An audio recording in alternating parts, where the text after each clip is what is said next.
में जानना चाहते हैं।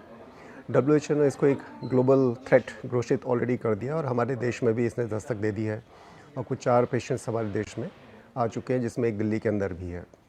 तो क्या है monkey pox? Monkey pox actually small pox family का ही एक वायरस है और एक्चुअली इसका नाम मंकी पॉक्स इसलिए पड़ा बिकॉज जब इसका पहली बार पता चला था तो एक कॉलोनीज थी मंकीज़ की, रिसर्च के लिए वो मंकीज़ रखे गए थे, तो उनकी विसिनिटी में इस वायरस का पता लगा था। पर ये कहना मुश्किल है कि इसका जो ओरिजिन वो वाकई में मंकीज़ से हुआ है कि नहीं। अभी तक ये जो वायरस है ये करीब 40 वर्षों से सेंट्रल अफ्रीका और कुछ और अफ्रीकन कंट्रीज़ के अंदर एंडेमिक है और बहुत कम मात्रा में पाया जाता है। यही एक जो एरिया है वर्ल्ड का जो कि एंडेमिक है। एक बहुत इंपॉर्टेंट क्वेश्चन है कि मंकी पॉक्स फैलता कैसे है, और ये हमारे लिए मन में और जहन में इसलिए भी बहुत जानना आवश्यक है बिकॉज अभी हम लोग कोविड पैंडेमिक से अभी पूरी से बाहर निकले भी नहीं हैं और हमारे मन में डर लगता है कहीं ये कोविड जैसे ही ख़तरनाक तो नहीं है या उतना ही इन्फेक्शस तो नहीं है।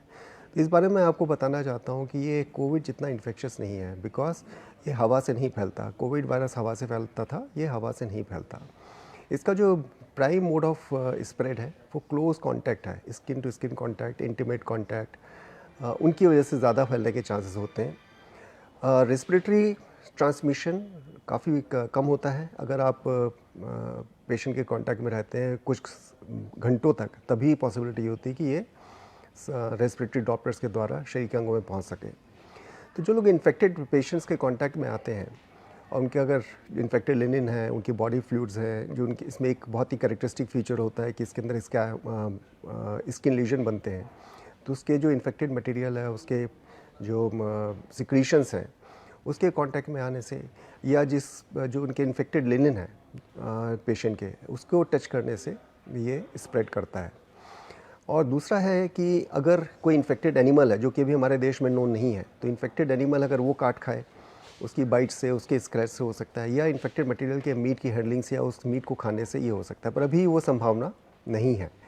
हमारे लिए इस समय ज़्यादा इम्पॉर्टेंट ये है कि जो लोग विदेशों से आ रहे हैं और जिन्होंने करीब 21 दिन के अंदर विदेश के अंदर से आए हैं, उनको अगर इसके सिम्टम्स हो रहे हैं तो हमें उसके बारे में चिंता करनी चाहिए और उनको हमें खोजना चाहिए।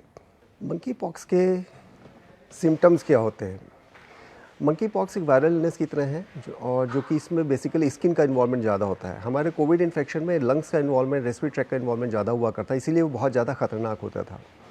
इसके इन्वॉल्वमेंट में देखा गया है कि इनमें एक टिपिकल प्रकार का रैश स्किन के अंदर डेवलप होता है जो कि डिफरेंट स्टेजेस में आता है।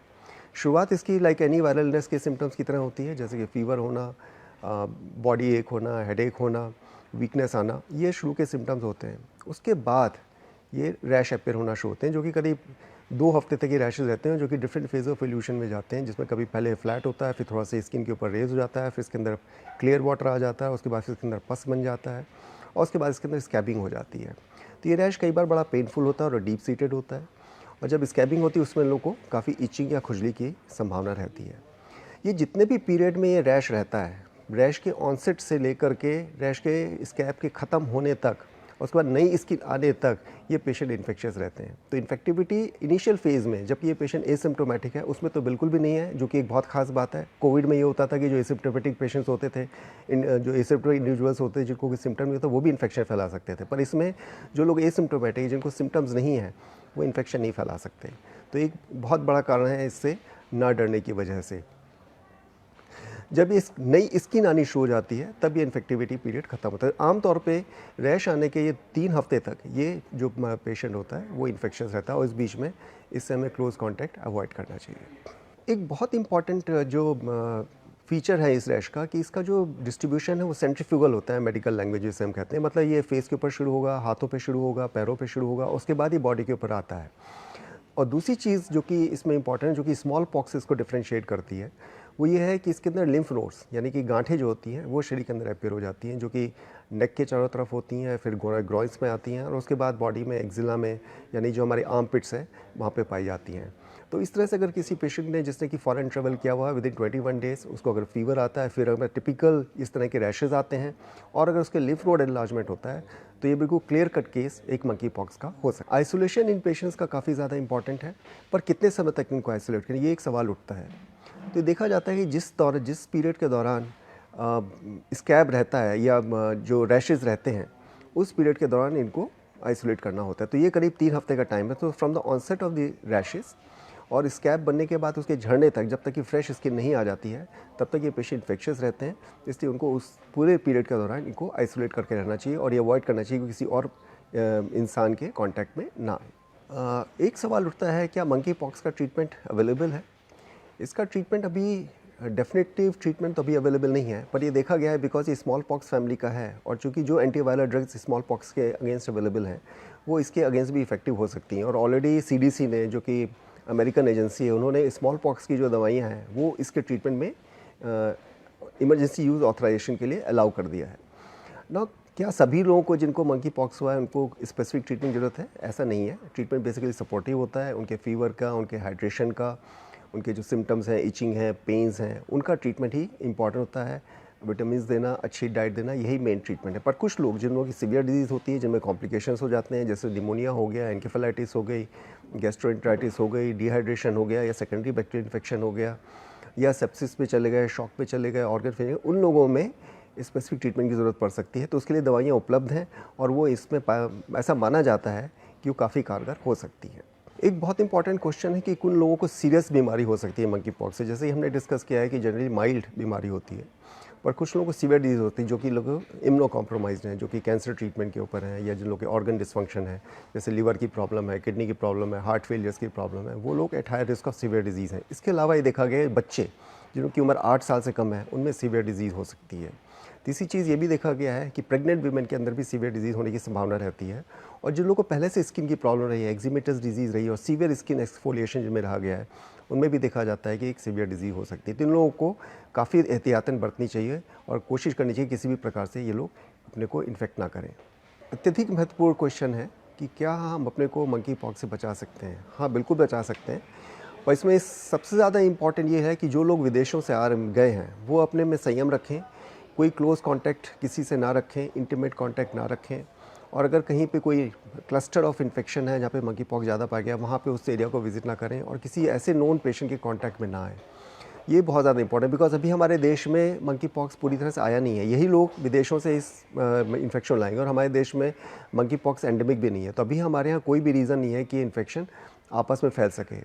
तो फर्स्ट स्टेप प्रिवेंशन ये है कि ये इन्फेक्शन देश के अंदर आ ही ना पाए। और इसलिए अगर बाहर जो लोग गए वो अगर अपना संयम रखते हैं तो फिर चांसेस है कि इन्फेक्शन हमारे देश के अंदर नहीं आएगा। एक चीज़ ये बहुत इंपॉर्टेंट। दूसरी चीज़ है, अगर कोई नोन केस है जिसको कि इन्फेक्शन हो चुका है तो उसके कांटेक्ट में ना आए, उसके इन्फेक्टेड लिन को उसको टच ना करें, उसके जो बॉडी फ्लूइड्स हैं, रैशेज़ हैं, स्कैब्स हैं, उनको टच ना करें, उनके लिनेंस को दूर रखें बिल्कुल। और फेस टू फेस कांटेक्ट बहुत देर के लिए न रखें ताकि जो रेस्पिरेटरी ड्रॉपलेट इन्फेक्शन है उससे बचाव हो सके। तो ये तो चीज़ है कि हम अपने को कैसे बचा सकते हैं। दूसरी चीज़ है, क्या इसके लिए कोई वैक्सीन अवेलेबल है? फैक्ट ऑफ द मैटर है कि वैक्सीन अभी specifically against monkey pox available नहीं है।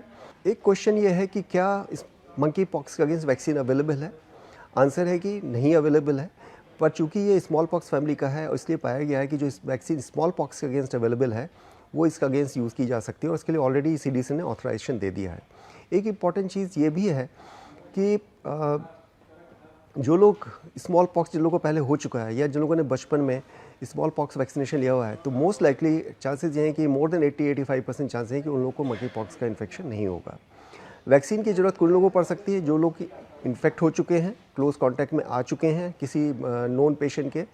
उन लोगों के अंदर अगर 4 दिन के अंदर कॉन्टैक्ट में आने के अगर वैक्सीन दी जाएगी तो पाया गया है तो काफ़ी कारगर हो सकती है। तो इसलिए कोई बहुत डरने की ज़रूरत नहीं है।